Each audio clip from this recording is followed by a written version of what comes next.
Mga master, narito po ang prorated na cash gift para po ito sa mga personnel na bago lamang pumasok sa gobyerno o kaya ay yung mga matagal na pero mayroong mahabang leave na nangyari kaya maliit lamang yung service. Yung mga hindi po umabot ng 4 months ng service mula po January 1 hanggang October 31.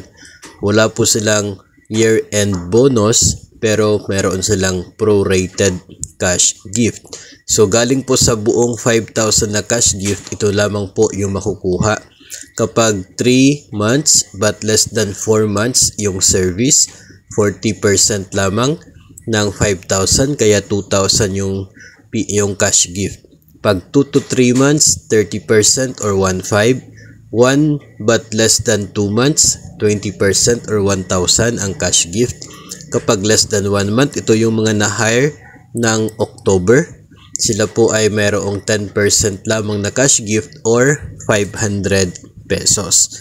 So, ito po ang matatanggap ng mga bago.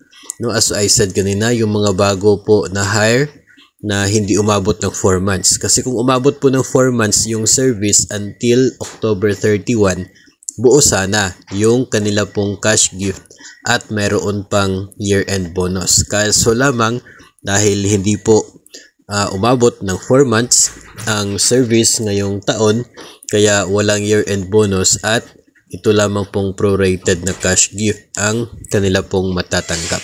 So ito po ang sagot sa mga tanong na atin din pong natanggap related po dito sa year-end bonus and cash gift ng mga newly hired na personnel ng gobyerno o kaya mayroong aggregate service na hindi po umabot ng 4 na buwan as of October 31 po yan.